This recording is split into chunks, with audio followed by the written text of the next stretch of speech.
Come on. All right. You know what time it is again. It's FranchisOR time. Trevor's in the house. Katie. Hello, how are you?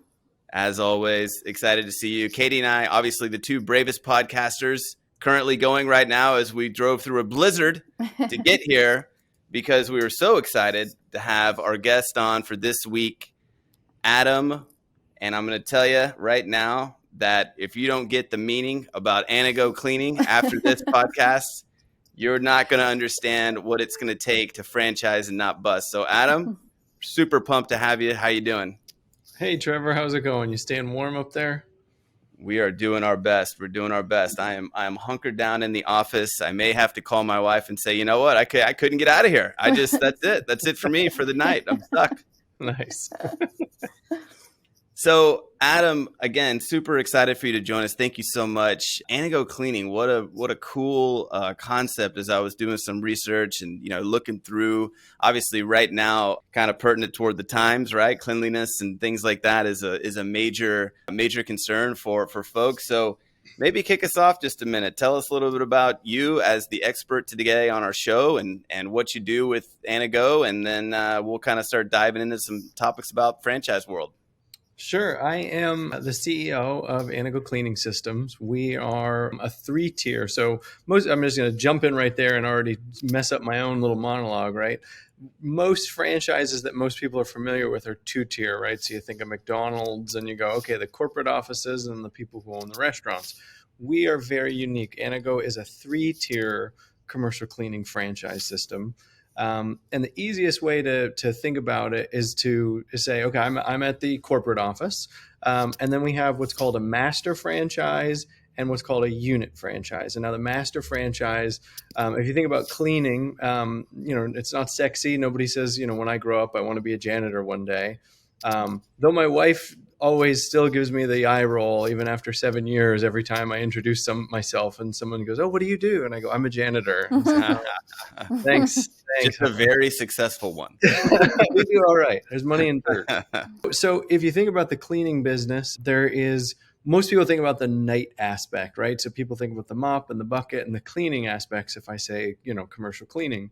And that's obviously a huge component of it. There's the most commercial cleaning's done at night after offices are closed. And so unit franchise owners handle the nighttime aspects, and they hire a crew, learn all of the equipment and operate all the equipment, use all the chemicals, and make sure the building is clean. Where the master franchise ultimately operates the daytime aspects of the commercial cleaning business. So they're handling more of the white collar aspects, right? So they have a website, a marketing program, a sales team, the daytime customer service folks ensuring that the customers are satisfied. And so it's a great synergy that's formed because the master franchise ultimately is not at all in the cleaning business. They're focused strictly on sales, marketing, accounting, billing, collections, and the unit franchise is able to get in for a very low cost to operation and essentially has like an on-demand sales team, because anytime they want additional accounts to service, they can pay essentially a commission to the master franchise location and they go get more accounts for them. So it's a really great synergy between day and night and keeps everybody's operating costs real low. Wow, that's interesting. What a cool model. So you mentioned just a second ago, which I think is interesting, and people, anyone who's going to kind of listen to this type of content would be interested in things like the economics behind some of what you guys have going on in that 3-tier system. So the master franchisee, he buys in at a certain level, then the unit franchisee buys in at a certain level. Can you kind of explain what the advantages of each are for what type of franchisee would be looking for that? Sure. So they're very different in terms of what they do, as I mentioned, but they're also pretty different in the price point. The master franchise is the higher price point of the two. It's between, I would say, somewhere between, call it 200 to 400,000 in capital someone would need to get in as a master franchise. These are very, very, very large territories that someone's buying. So I'm in South Florida, for example. The South Florida master franchise is all of Dade, Broward, and Palm Beach counties. There's like 6 million people in the territory. So these are these are really big opportunities on the master franchise level. And someone looking to get in, it's a very sales heavy franchise, right? That's the focus is finding and acquiring new cleaning clients.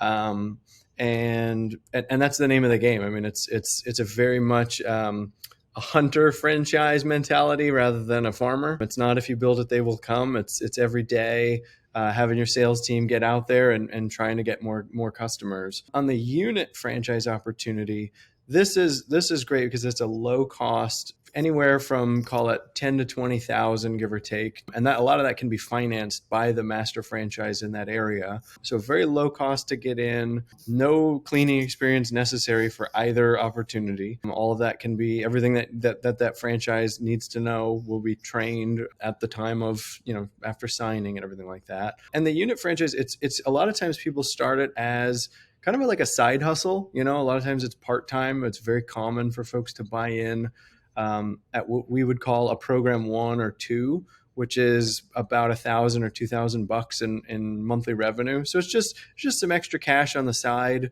to start. But then we have, numerous franchisees who at the unit level bought in at $2,000 a month and now are doing $50,000, $60,000, $70,000 a month in cleaning contracts. So it can scale just as easily. That's outstanding. In the world of franchising, it almost always comes down to, how much you're going to make, how much you're going to take in terms of the attractiveness for folks to want to really buy into what you're saying. And so understanding that unit level economics and the profitability scale that you have there is outstanding. Sounds like you guys have really got that worked out. Talk a little bit about, kind of maybe how you started Anago and maybe some of the things, or, as you got into it, whatever that may be, how the concept has kind of grown as you all have matured, and how you've maybe ironed out some of the kinks from sort of that emerging stage and sort of beginning stages to now having something that you've got set to be able to scale. So, that's a lot to unpack in that question. I didn't start Anago. It was actually founded by my father in 1989. I didn't join Anago until 2009.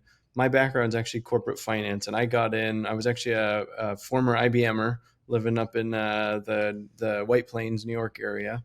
And the short version is, I was always a go it on your own kind of guy, numbers guy, and I was down for the holidays, and my dad said, you got to check this thing out.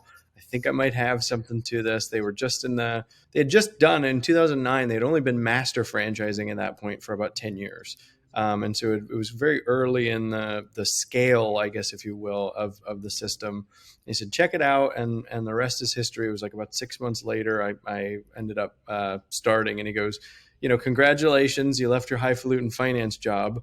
And your first job at Anago is you're going to be a telemarketer by day and a franchisee's assistant at night cleaning a daycare. Perfect. And yeah. Oh yeah. And it totally just tossed me into it. And this was, and Trevor, this was pre-diaper genie. Okay. So this was, you're going to clean a daycare where there's, 30 kids and 1,000 dirty diapers, and you got to take a deep breath before you lift the lid of the trash can. And it was humbling, to say the least. But also, incredibly educational. I did that. I worked every position in the master franchise office of the South Florida master franchise office. So I cleaned, I telemarketed, I did customer service, I did sales. And that was all before I moved to the corporate office. And then when I moved to the corporate office, I was traveling the country, meeting with our master franchisees, in more of like a servant leadership role, because I was still a young guy at that point. And it's these people had been in the business for, 10 years, 12 years, whatever. And here's some kid, the owner's son coming around telling me what to do. Like, no, I knew that wouldn't play well. So it was like, how can we help you? How can we help you grow your business? And that's sort of that leadership style is sort of what I transitioned when I transitioned into leadership, kind of the mentality I took on. So it was very much a franchisee and an employee first mentality, and saying, we know that it was a franchisee who came up with the Egg McMuffin. We know that the best ideas come from the front lines. tell me what, the ideas are, where you guys all want to see this thing driving. And so using that mentality, I think that's where, a lot of our focus has been. That's huge. I mean, essentially what you just described was, your culture. I mean, that you framed your culture and the culture that you have kind of moving forward with the franchisees. And that's one of like, hey, we care about you. And because you're the vehicle for our success. So how are we really going to grow together?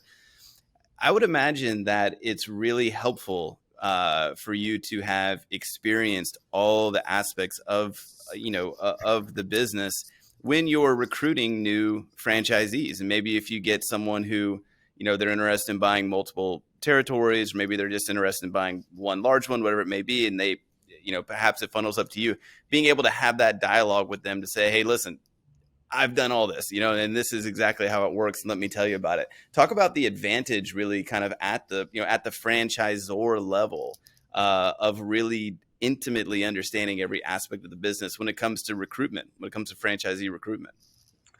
Yeah. I think it's important because it's also anytime anybody's buying a franchise, right? The reality is by the time they've kind of gone down the pike and they've done the research and they have they've asked some of the questions, everybody's really excited. I mean, you've done all the research. This is your new life that you're about to kind of get underway.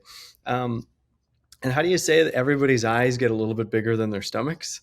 Everybody's thinking I'm going to take on the world on day one. And it's like, slow down. No, you're not. Let's walk through this. Let's crawl before we walk before we run, and knowing kind of how everything lays out and how it interacts with each other and where the things that are, the stressors and the things that are going to blindside people, already having lived through it and saying, okay, at this point, you're going to get 3 months in and this is going to happen, or this is going to be an area where you're going to have to, outlay a little bit more capital to get going. To be able to say that and say, I've lived it. It's very helpful to kind of help make them more successful quickly and jump over the pitfalls that maybe someone who's, just coming in from a corporate standpoint might not have lived. I think that's huge. I mean, expectation setting is everything. Oftentimes, especially when you're getting, you're kind of helping somebody who most of the time franchisees are coming from a different world. Even if they're in franchising, they're not specifically in your, brand. So they're kind of coming into a new thing. And anytime you're doing something new, it can be a little, scary. It's what you're doing, but really have those expectations laid out. What a huge advantage, and what a huge advantage for you having done all those things. I think that's amazing. Sounds to me, Katie, like this guy's on his way to franchisor success, not busting. I think so. How will we find out? Well, there's one way we could find out. Let's spin the wheel of destiny and see if we are, in fact, on our way to franchising or to busting. And oh my gosh! Franchise. What did I say? I said he was on it. They were on their way. Yep. That's it. The wheel never lies. Wow. It cannot lie. Congrats. The odds are good, my friend. The odds are good. So let's transition slightly. We're kind of, we're touching on a lot of really cool things and things that are important, unit level economics, which are super important for, your business in general and how it scales, and for the franchisees, making sure they understand your culture is one that it kind of puts them first, making sure they understand you've got their back and you're there to help them with their expectations, et cetera, et cetera. Talk a little bit more then about just in general how Anago goes about the recruitment process for new franchisees, and how you all not only go about the recruitment process, but what are maybe the first couple steps that you take once somebody becomes interested in you all? Well, I'll let you pick. Which one do you want me to get into, the unit or the master franchise opportunity? Let's go with master. Master.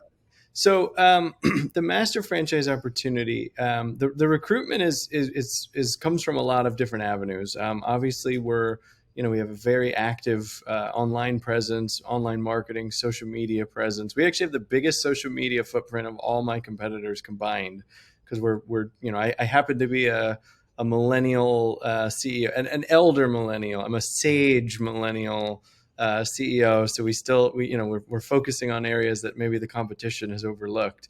And then we use a lot of consultant networks where they're referring people that they are great at meeting with people in their community, because this is one of those opportunities where it's not as well known as, hey, you want to own a Papa John's or something. Everybody knows what that is. They get the idea. Shaq-a-rooney. I mean, well, Right. You rope Shaquille. Listen, you Right. start getting Shaq to promote Anago through the roof, baby. Exactly. Got to get Shaq. That'll be our next move.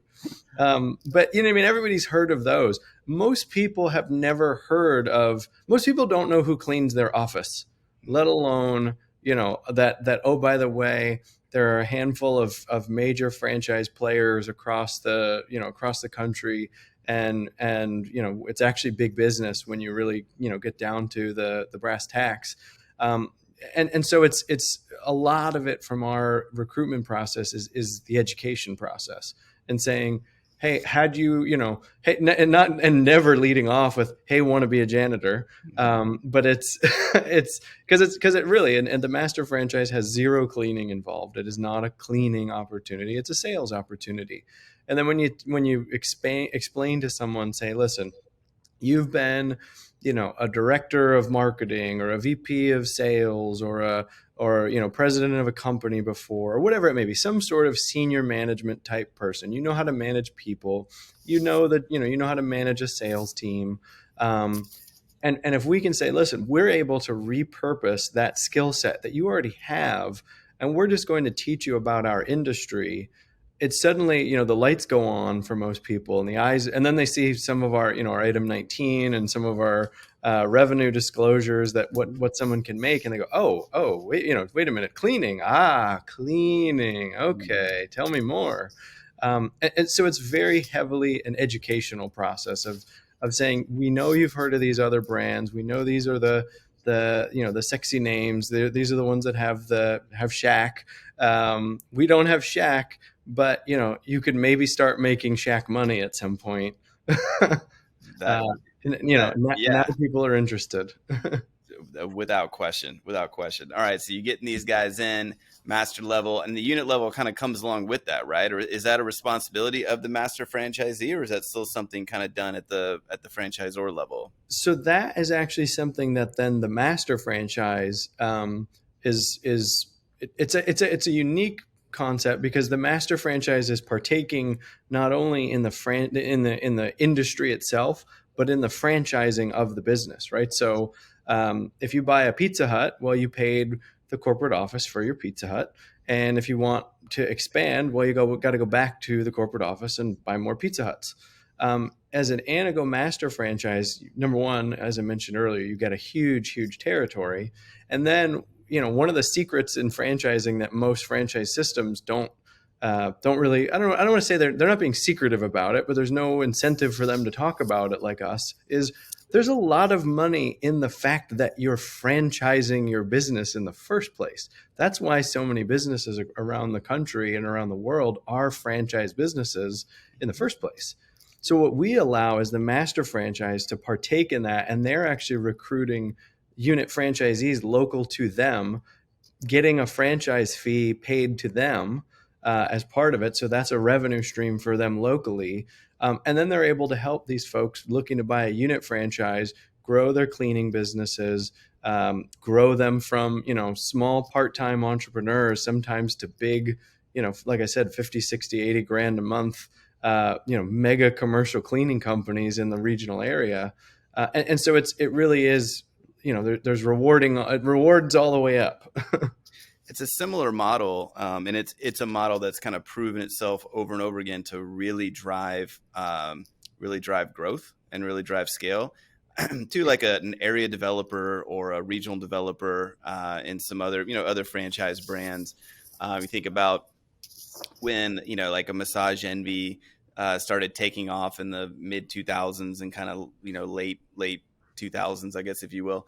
That model was really humming along of like, okay, you have a regional developer who, similar to what you're saying, is responsible for selling and going and getting the new they get the franchisees, they bring them in, and they get a piece of the action at that point as it moves forward. So, and our model actually takes it call it a half step further, because the master franchise doesn't just sell it and move on and make their money off selling it, right? So it's a lot of times that's the downside of an area developer. But it promotes growth very quickly, but that's the downside is the area developer, a lot of times can say, their focus is sale of new franchises underneath them and then collecting the revenue, where ours is tied back. So they have skin in the game. So it then becomes the master franchise's job to help their units grow even larger. So now not only are they recruiting new units, but they're also heavily, heavily focused on growing their existing units. So it creates kind of a nice, endless cycle of refreshment within itself. That's awesome. So you guys have been doing this for a good little while. You yourself have been in the game here at this point for a good length of time as well. What do you all do at the franchisor level to kind of keep your keep your iron sharp at the with the things that the knowledge that this past year was tough on going to conferences, unfortunately, but those may be coming back. I mean, is that something that you all can participate in, engage in, and kind of get engaged with other franchisors inside of the community? Yeah, I'm very big on networking. We're members of IFA and have been members of IFA for as long as I can remember. We're always at those types of events. For our industry, we're members of IFA. We're members of ISSA, which is International Sanitary Standards Association, U.S. Green Building Council. Any of those types of networks we're a part of, we're actively participating in. I happen to be a member of YPO, Young Presidents Organization. And it truly, you find out, it's amazing how much, how much help people are willing to give when you just become, hey, I got a question for you. We're not direct competitors. Do you have 10 minutes? It's amazing how easy it is. And you're nervous because it's the CEO of such and such company. And it turns out everyone's just regular people and they all have their own concerns and their fears. And so, in the franchising space in particular, everyone has been just really great and friendly and embraced, a networking conversation with open arms.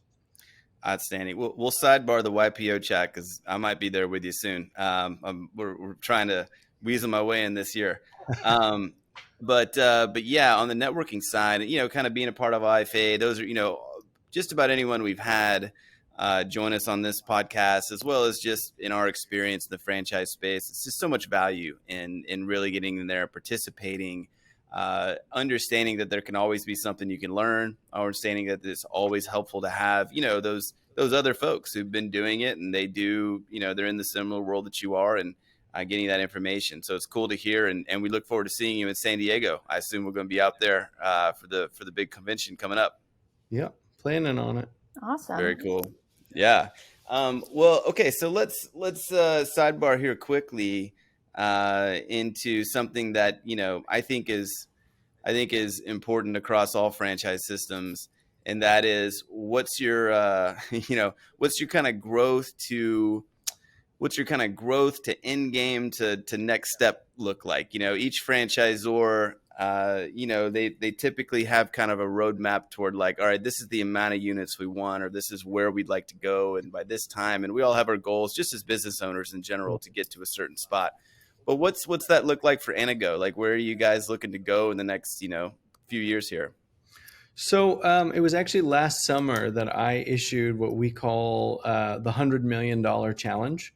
And long story short, it's a kind of our 5-pronged plan of attack, if you will, on how to grow. We did just under end of 2020. I don't have 2021's numbers just yet, the final numbers, but end of 2020, we did just under 70 million as a system in recurring cleaning contracts. Now that doesn't include any of like the one-off, disinfections or one-off, carpet cleanings or something like that, but recurring contract revenue.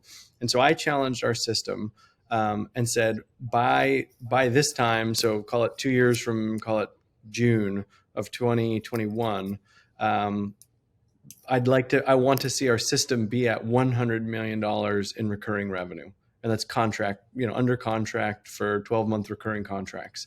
And there's a few things that are a little bit more technical KPIs in our system, but the idea behind it was, the first prong was, we're going to be investing in helping them hire salespeople. We know that the labor market is tough right now. A lot of people, either unemployed and or not looking for jobs. And I mean, every industry is affected by it. And so we said, let's put some skin in the game with you. And so, roughly it equates to if any of our master franchises hire any new inside or outside salespeople, we split it with them. And then we said, the worst thing you could do is hire a salesperson and not train them, right? So we actually are in the process right now of piloting a national sales training program, where on the same token, it is with a national franchise company. And I don't know if I'm allowed to talk about it exactly yet, but the plan is then, once these our franchise owners have hired all these salespeople to help grow the business, then we're going to be subsidizing all of the training at the national level, so that it really loads up this shotgun and lets it go with a whole army of new salespeople that are highly trained, that are able to help get the unit franchise owners new cleaning contracts, as well as grow the master franchises service base. Goal-oriented problem solving. Got to have, that's one of the bedrocks of all successful businesses. And oftentimes it could be easier at the franchisor level to just sort of set your system and say, look, this is kind of the rigid what it is, and this is how you move forward, and this is our plan. But I love the fact that it's, you're kind of looking at it of, all right, here's my objective. Now, what things that may be a little different than just, master franchisee, we sell them, they do this, can we do to really facilitate and push to get to that growth level? Yeah. And I think a lot of franchise systems could really, really benefit from that mentality. Yeah. You have to put your money where your mouth is, right? As everyone in franchising knows that, the franchisor comes in with a lot of ideas and a lot of excitement. But then when you're boots on the ground, sometimes you find out, hey, this is a little bit harder, right? It's not that easy to run one of these things necessarily. And so if we say, look, not only is this the direction we want to go strategically, but we're investing hundreds of thousands of dollars into helping your business specifically grow. And it's not just, we're running an ad campaign and, fingers crossed for you. Like, no, we're helping you grow your staff in order to grow your revenue. And that's how I'm going to grow my revenue. Now it's, now we all have skin in the game. Red Boswell, the president of IFPG, was on our podcast a few weeks back, and he was very adamant about, man, it all comes down to how much do you care? How much does the franchisor care? Who's the guy in charge that's really given a what about making this thing work? And Adam, we can tell, I can tell just from talking to you that you guys are going to move on to great things because of that care level. And it's been outstanding talking to you and understanding more about Anago. So maybe give us kind of some closing thoughts about where you guys are headed and just, how excited you are about Anago and the future. Yeah, the last couple of years have been really hard for everybody. And it's, COVID it's been no joke. It's been scary. It seems like there's some light at the end of the tunnel finally. And obviously I sympathize with anybody who's personally been affected or anything like that. What I can say though is, for the commercial cleaning industry, it's done for this industry what Viagra did for pharmaceutical sales in the 90s. For older men. It's changed the dynamic of the model entirely, right? So the old model used to be the push model, right? The pharmaceutical reps would sell to the doctor, who would then push it to the end customer. And it used to be kind of us doing the same thing, where it would be the master franchise hiring the salespeople to go out and say, please choose our cleaning company. And what's happened with COVID is it's flipped, and it's become the pull model, where people are going, would go to the doctor and say, give me that pill. Now we have customers coming to us and saying, look, cleaning used to be some minimum, budget item that we were trying to minimize, something at the bottom that nobody really cared about. And now we're looking for some brand, a company that knows what they're doing, has the certifications in place, can ensure that our office is not just clean, but disinfected. And it's completely changed the dynamics to where now we're treated not as just the janitors, but as kind of partners in the health of an office. And so there's not been a better time to get into commercial cleaning and commercial cleaning franchising than in my now almost 13-year career. It's never been better. Outstanding. Love to hear that. You beat the odds on the wheel. You're beating the odds just in general. You're in YPO. Things are looking up. Adam, it's been a blast. Thank you so much for joining us. All the information that I've been gleaning has gotten me super pumped about Anago Cleaning. Nice. Always a rhyme. My pleasure joining you, Trevor. Outstanding, man. Appreciate you. Everybody, thanks for joining us on this episode of FranchisOR. Adam, see you in San Diego. Take care. See ya. Come on.